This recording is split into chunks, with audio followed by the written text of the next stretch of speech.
Hello मेरे प्यारे बच्चों। तो आज हम लोग एक नई सीरीज की शुरुआत जो हमने अनाउंसमेंट करी थी उस सीरीज को हम आगे कंटिन्यू करते हुए एंड इस सीरीज में बेसिकली क्या करेंगे, तो हिस्ट्री और पॉलिटिकल साइंस के जो पीवाईक्यूज है उन सभी पिछले 5 to 10 ईयर्स के पीवाईक्यूज उठाएंगे।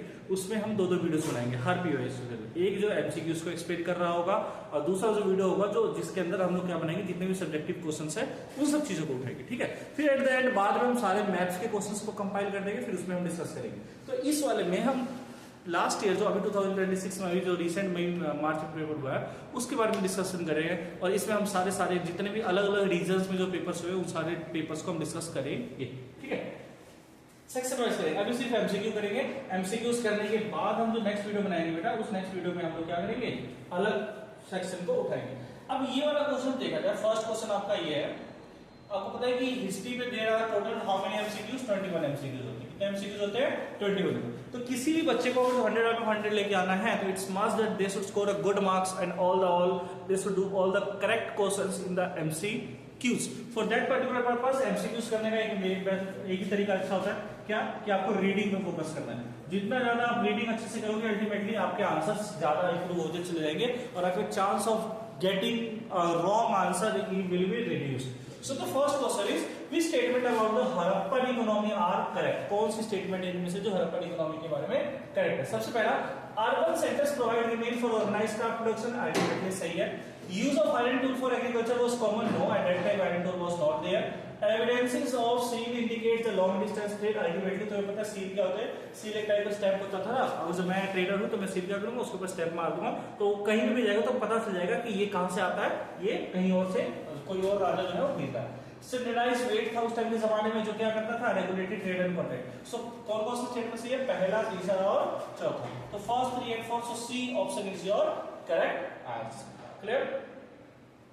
Now second question, assertion reasoning बहुत ज्यादा 3-4 क्वेश्चन मिलेंगे आपको एसेशन रीजनिंग का हर पेपर में। तो सबसे पहला स्टेटमेंट है, most Ashokan inscriptions were in the Prakrit language, although उस टाइम पे प्राकृत लैंग्वेज बहुत ज्यादा फेमस था एंड अशोका जो थे वो प्राकृत लैंग्वेज को बहुत ही ज्यादा मानते थे। जो भी स्क्रिप्शंस उन्होंने बनाए वो सब प्राकृत लैंग्वेज में बनाए। अब इसका रीजन क्या है? Use of Prakrit help spread the message among the common people, क्योंकि वहां के लोगों को, कॉमन पीपल को भी क्या ऑलमोस्ट प्राकृत भाषा आती थी। तो जिस भाषा में कॉमन पीपल समझ पाते थे उसी भाषा में क्या किया उन लोगों ने, मैसेज को टाइप करवाना स्टार्ट कर दिया, स्क्रिप्शंस लिखना स्टार्ट कर दिया। क्लियर? तो क्या ये सही है? बिल्कुल दोनों सही है। Both A and R is correct and R is the correct explanation of A. तो option A is your correct answer। अब इसमें ये अच्छे से बनाया नहीं इसको, ये फर्स्ट है, ये सेकंड है, ये ये वाला थर्ड है एंड ये फोर्थ। 4 है। इसमें क्या क्रोनोलॉजिकल ऑर्डर, कौन पहले आया कौन बाद में, उसके बारे में हमें अरेंज करना है। तो हमें पता है सबसे पहले कौन है, Gupta dynasty, Chandragupta Maurya was there. Maurya dynasty था तो सी हमने पहले देख लिया कि इन सब में सबसे पहले तो कौन आएगा, चंद्रगुप्त मौर्य। चंद्रगुप्त मौर्य आगे जो आया था इट मींस लास्ट वाला, फोर्थ वाला जो है सबसे पहले आएगा, सॉरी सी नहीं आएगा, डी आएगा। सबसे पहले कौन है? चंद्रगुप्त मौर्य। तो चंद्रगुप्त मौर्य का डी में आएगा, डी 4 एक में ही है तो अल्टीमेटली आपका ऑप्शन हो जाएगा। नेक्स्ट क्वेश्चन को देखते हैं। Identify the Mahabharata character elder brother of Pandu, जो पांडु का जो है वो एल्डर ब्रदर था, king of Hastinapur and the husband of Gandhari. Gandhari के हस्बैंड कौन थे? फेमस, हमेशा महाभारत आपने जो आपका पीछे छुट्टियां पड़ी थी ना किसके, कोरोना वायरस में, तो सभी लोगों ने महाभारत लिखा। तो हस्तिनापुर के राजा और हस्बैंड ऑफ गांधारी, गांधारी कौन थी? जो गांधार की राजकुमारी थी। अल्टीमेटली उन्होंने अपनी आंखों पे पट्टी बांध दी थी, क्योंकि उसके हस्बैंड भी क्या थे, अंधे थे। तो उनके हस्बैंड का नाम क्या था? धृतराष्ट्र। कौन थे ये? धृतराष्ट्र थे। ठीक है, धृतराष्ट्र का जो बेटा था वो कौन था? Duryodhana. Now ancient school of art जो बोधिसत्व इमेज को दर्शाता है वो कौन है? एंशिएंट स्कूल ऑफ आर्ट जो बोधिसत्व इमेज को दर्शाता है वो कौन है? गांधार। कौन है बेटा? गांधारा जो स्कूल ऑफ आर्ट है वहां पे बोधिसत्व इमेजेस को दर्शाया जाता है। ये सारे के सारे एनसीईआरटी में लिखा हुआ है बेटा, चाहे सोर्स वाला क्वेश्चन हो चाहे कैसे भी हो। अच्छा, ये वाला क्वेश्चन जो है ना वो incomplete question, incomplete question in the sense जब मैंने बोला एआई को कि separate the MCQ from the rest subjective question, तो उसने ये ऑप्शंस तो उठा लिए बट अल्टीमेटली इन ऑप्शन से रिलेटेड जितने भी स्टेटमेंट्स थे उन स्टेटमेंट्स को नहीं था। तो अल्टीमेटली थोड़े बहुत बाकी नेक्स्ट टाइम हम ज्यादा बेटर कमांड देंगे एंड अल्टीमेटली तो हमारा ज्यादा बेटर आंसर्स आएगा ना। इसको स्किप करते हुए 7th question, identify the system of succession emphasised by the ruling dynasty from the 6th century BC onwards. कह रहा है कि क्या सिस्टम ऑफ सक्सेस था, कैसे लोग सक्सेस करते थे, कौन राजा बनता था, किसके बाद कौन राजा बनेगा, ये कैसे था, कौन सा सिस्टम फॉलो किया, मैट्रिलिनी था, पैट्रिलिनी था, या इलेक्शन के द्वारा किया जाता था, या फेडरेटर दोस्ती वगैरह होकर देते थे, या पिता के माना। तो हमें पता है कि 6th century BC से लेकर आज तक भी देखा जाए तो अल्टीमेटली कौन सा सिस्टम ऑफ सक्सेशन चल रहा है, पैट्रिलिनी। कौन सा सिस्टम, पैट्रिलिनी। पैट्रिलिनी सिस्टम ऑफ सक्सेशन वो होता है जहां पे हस्बैंड के बाद जो उनका सन होगा वही क्या करेगा, उस गद्दी को धारण करेगा। ठीक है, next question, question number 8, which traveller pair is correctly matched. कौन सा ट्रेवलर पेयर करेक्टली मैच्ड है। एंटोनियो मोंसेरेट इटली का नहीं था कलर, बारबोसा फ्रांस का नहीं था, जीन ट्रेवर्निया पोर्टुगल का था, Peter Mundy's from the England, it is correctly matched, rest all is incorrect. Clear ना, इसमें भी अगेन सेम स्टेटमेंट की प्रॉब्लम है, तो इस क्वेश्चन को हम लोग स्किप करेंगे। ठीक है ना, question number 10, very very important, Vijayanagar empire. जब भी मैं पढ़ाता हूँ तो मैं बोलता हूँ बेटा ये चीज तो याद रखना, और विजयनगर एम्पायर से नहीं, आपका यूपीएससी एसएससी कोई सा भी एग्जाम हो आपका ये क्वेश्चन आता ही आता है। तो क्वेश्चन क्या कहता है, which battle of 1565 led to the decline of Vijayanagara. Vijayanagar empire को डिक्लाइन के लिए कौन सा बैटल रिस्पॉन्सिबल है, तो बैटल ऑफ तालिकोट। क्या बोलते हैं बेटा इसको, बैटल ऑफ तालिकोट। और बैटल ऑफ तालिकोट ही नहीं, इसका दूसरा नाम भी है बैटल ऑफ, इसको राक्षसा तगड़ी बोलते हैं। क्या बोलते हैं बेटा, राक्षसा तगड़ी,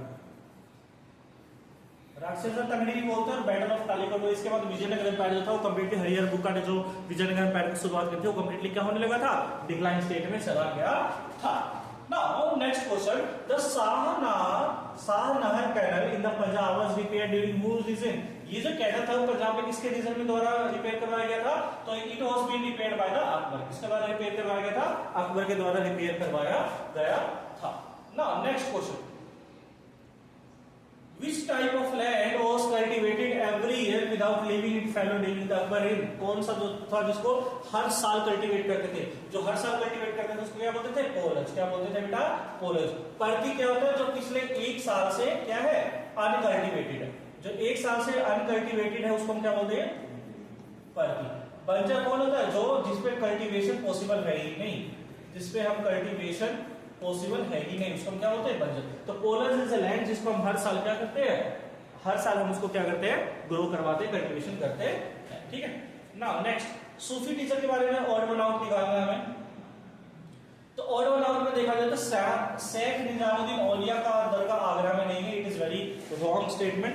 सर निजामुद्दीन का दरगाह आगरा में नहीं है, बाकी सब कैसे, शेख फजलुद्दीन गंज सकर अजोधन में है, शेख नसरुद्दीन चिराग दिल्ली में है, ख्वाजा कुतुबुद्दीन बख्तियार दिल्ली में है, बट निजामुद्दीन औलिया यहाँ पे आगरा में नहीं है, भी कहाँ पे, दिल्ली में है, निजामुद्दीन में लोकेटेड है।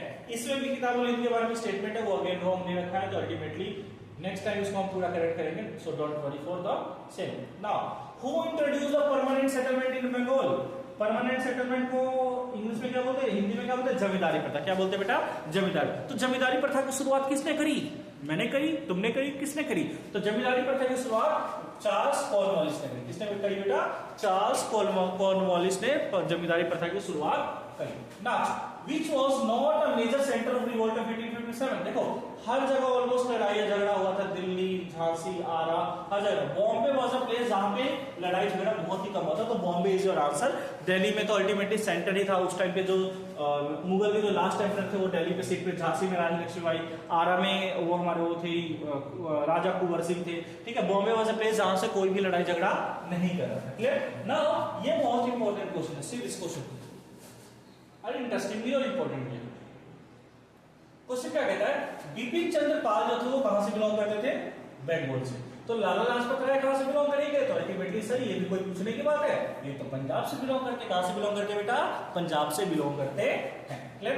नेक्स्ट क्वेश्चन में अगेन वो प्रॉब्लम ना, 19th question, assertion and reasoning। Sepoy proclaimed Bahadur Shah Zafar as a leader in 1857 ultimately. अच्छा एक और क्वेश्चन आता है ऐसे ही कभी थ्योरी में आ जाता है सब्जेक्टिव में, कि बहादुर शाह जफर को ही लीडर क्यों बनाया गया, क्योंकि हम लोगों को ऊपर मुगल्स ने बहुत सालों तक रूल किया। जब बहुत सालों तक उन्होंने हमारे ऊपर रूल किया तो अल्टीमेटली हम लोग ऑलरेडी एक लीडर नेतृत्व के अंदर काम कर रहे थे, तो हमें उनकी आदत थी पहली बात। दूसरा, कोई दूसरा वैसा लीडर था नहीं जिसका नाम पूरे ऑल ओवर इंडिया में चलता हो, और ऑलरेडी ये बहुत बूढ़े हो रखे थे, तो इनको बना दिया गया चलो इनके नाम के अंडर सारे क्या हो जाएंगे, यूनाइट हो जाएंगे। तो बहादुर शाह जफर को लीडर बना देगा, बिल्कुल सही बात है। रीजन क्या था? His acceptance give the legitimacy to the revolt. वही मैं कहता था ना, पूरे ऑल ओवर इंडिया में, प्लस हम सब लोग मुगल्स के अंडर भी कंट्रोल में थे, तो हमें इनकी आदत पहले से थी, तो इनकी एक्सेप्टेंस जो थी वो ज्यादा जल्दी हो जाएगी एज कंपेयर टू द किसी और लीडर पर। तो ultimately both A and R is correct, and R is the correct expression of A.